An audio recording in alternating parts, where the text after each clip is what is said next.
the offer blueprint for coaches and practitioners ready to turn their framework into a signature offer that feels aligned and easy to sell. Introduction: why clarity beats complexity.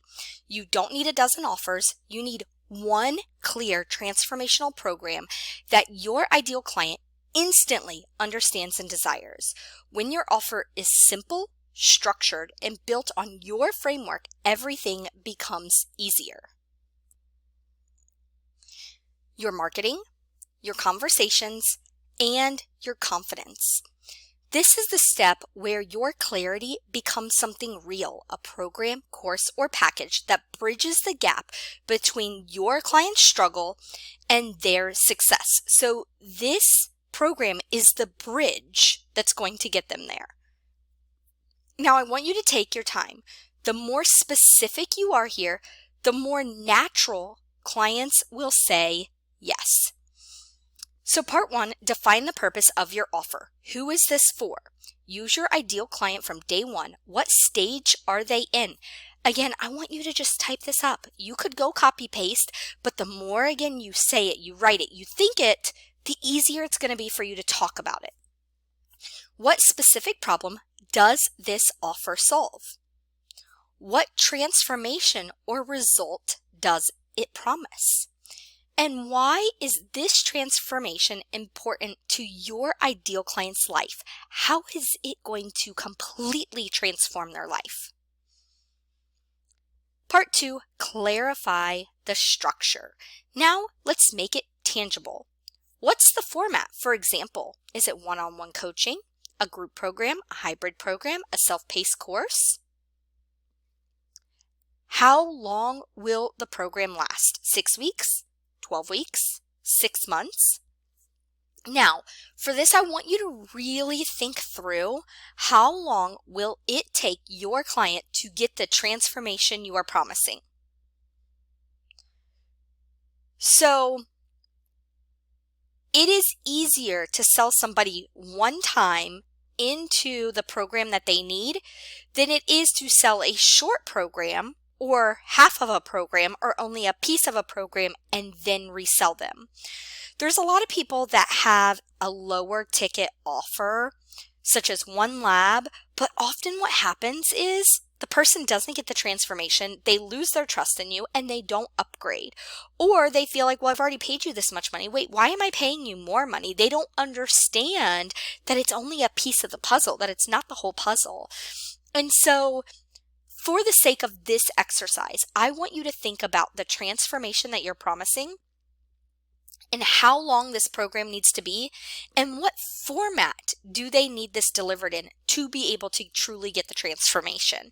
And if delivered correctly, it could be any of them, but I want you to think through for your client. My program, my total transformation, doesn't have a time frame. I have 4 different frameworks I follow within the same program, depending on the person I meet them where they're at. I have a 4-month program, a 7-month program, a 10-month program, and a 13-month program. We do the exact same thing in all 4. It's just that the 4-month program, there's a lot of overlapping steps. And in the 12-month program, that's for the sensitive person. But they get the exact same number of calls, they get the same support, they get the same everything, and the cost is the same. So I don't put a time frame on it. I have one program with a specific number of, we'll call them tangibles, such as calls, their education program, all the things. But the amount of time that they get with me varies based on their unique situation. And this is what I found to work best for me and my clients. And I don't ever offer a downsell or one lab because every time I've ever done that, I've had to resell them into something more. Now, how often will you meet or communicate and any boundaries that you will have? So for example, will you have a weekly call, a bi-weekly call, a monthly call? We have Voxer, email support, chat support in Healthy or Practice Better. So what are they going to get and what boundaries are you going to have? So for example, maybe they can't book within 48 hours or even a week. Maybe you will take up to 48 hours to respond to messages. Maybe they're limited to 1 to 2 messages per week. So what type of boundaries will you have?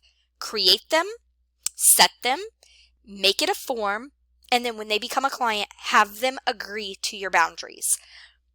I have been doing this for years, and I never have a client cross my boundaries. And I created them because I was so overwhelmed because I had a few clients that were just messaging me nonstop around the clock and they expected this quick response. And I almost quit because of it. And instead, I put boundaries in place. I emailed everyone. I let them know from now on, it may take me up to 24 hours to respond. Please limit questions to 2 to 3 questions per week. If you have more than that, we probably need to meet for a call.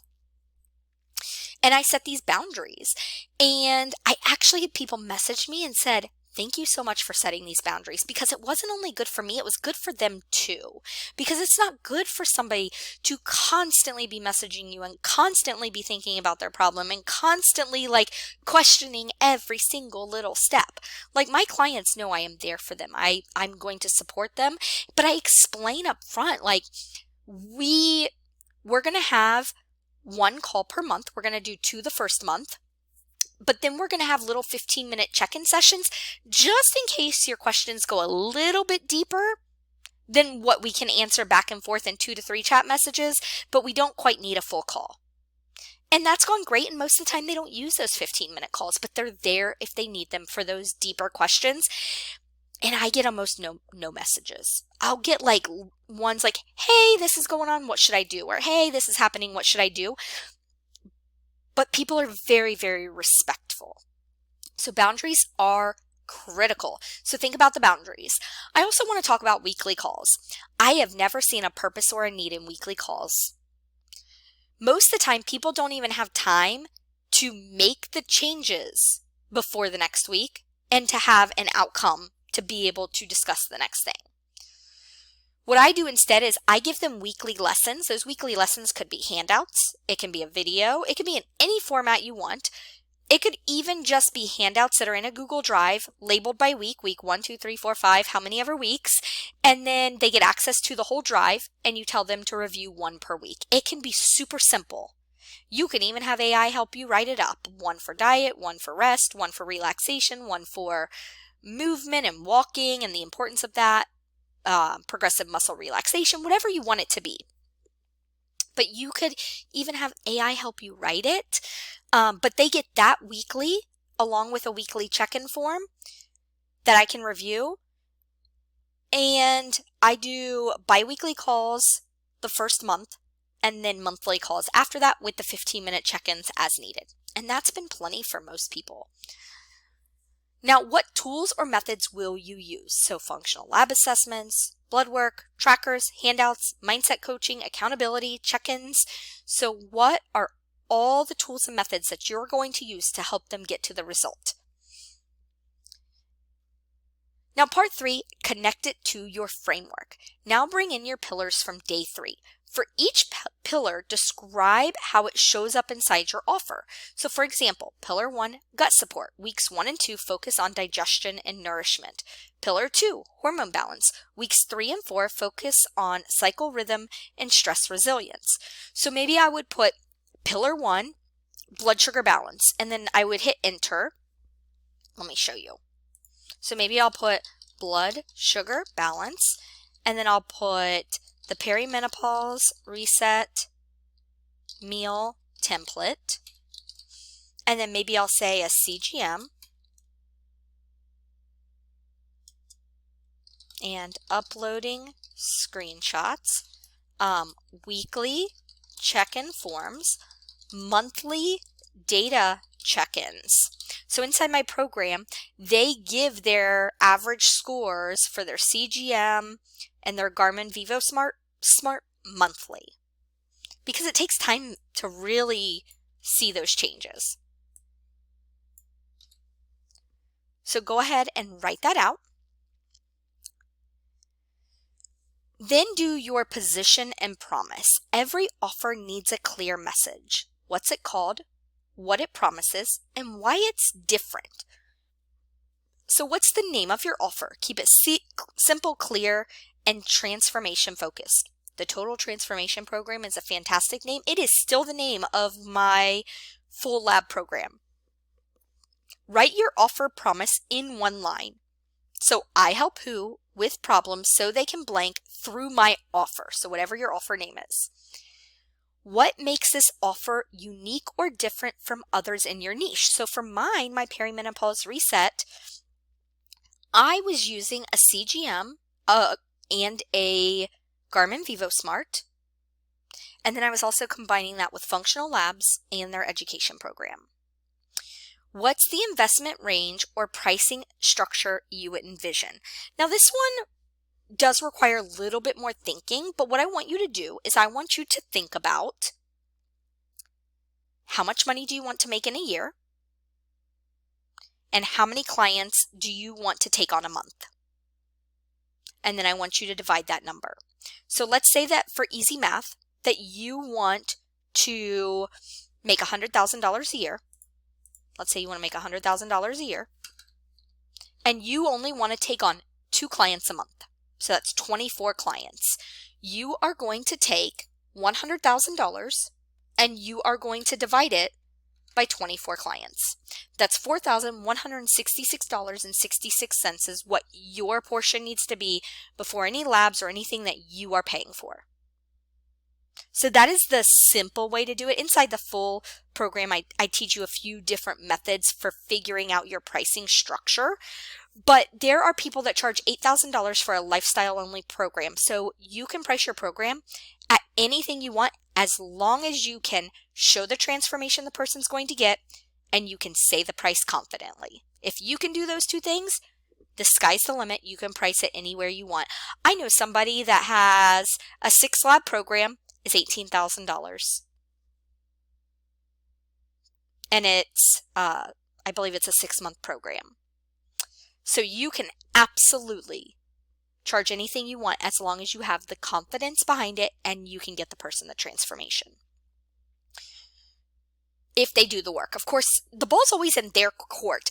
That's another thing. Do not ever take responsibility for what they're not doing. If they're not doing the diet, the lifestyle, if it's too hard for them, that is not your responsibility. What might be your responsibility is meeting them where they're at, which is why my program has 4 different time frames. So this way, if we need to go a little slower, hey, you're really overwhelmed. Your body's in a lot of stress right now. Let's go slower. Okay, let's just focus on lifestyle for the first month. The second month, let's just focus on whatever the Dutch test said. Let's do that for a full month before we do bring in the next thing. Or it might be 2 months or 3 months in my full year program. But meet them where they're at. That's the only thing that's your responsibility. But it is their job to do the work. And if they're not doing the work, do not take responsibility for that. Now, what I want you to do is share the following in the day 4 community post. So you can fill all this in and then just copy paste it. So what is the format? Is it one-on-one, group, hybrid? What is the length? So how long is it going to be? Think about how long it's going to take them to get that transformation. How often are you going to meet with them? How often are you going to communicate with them? What boundaries are you going to set? What tools or methods are you going to use? So labs, trackers, forms, check-ins. What is your program name? What makes it unique or different from others? And what is the investment range or the pricing structure? Is it a one-time fee? Are you going to do a payment plan? Are you going to do a membership model? And one thing I want to say is when you're looking at this, don't choose something because it's what you should do. I want you to choose what feels good to you. It doesn't matter what other people are doing. It has to feel good for you. I run my membership. No one else is really doing that. So no one else is doing a membership model. No one else is following what I'm doing. But that's okay because this is what feels good to me. Now, part 5, why this matters. Your offer is the bridge between clarity and clients. It gives people a clear path to transformation. It anchors your business in a structure and simplicity, and it builds confidence because you know exactly what you're selling. When your offer is aligned, selling no longer feels like convincing, it feels like inviting. I want to add in one more thing. Often the people that you see that are the most successful are often breaking the mold, right? They're doing something a little bit different than what everybody else is doing. They might have very similar structures, maybe in the back end, but often they are doing something a little bit different that makes it unique. And it's that uniqueness that makes you really stand out. Now, by the end of today, have your core offer outlined and aligned with your framework. Know the structure, the promise, and the purpose of your program, and feel confident talking about what you sell and why it matters. I encourage you, go tell somebody. Go tell a family member, go tell a friend, a colleague, go tell somebody that's close to you. If you have 10 somebodies, tell 10 somebodies, because the more you talk about it, the easier it's going to be to talk about it with a stranger. Now, what's next? Day 5 is the client experience designer. Tomorrow, you'll bring your offer to life by designing the client experience, the handouts, the tools, and the systems that make your work feel professional, seamless, and supportive from start to finish. You've built the bridge. Now let's make it unforgettable. So reflection, day 4, the offer blueprint. What's the most exciting part of your signature offer? What are you excited about? I was so incredibly excited to bring to the perimenopause space that they have to balance blood sugar and stress to balance hormones, and the CGM and the Garmin Vivo Smart. I was so excited about that. So what lights you up? What gets you excited?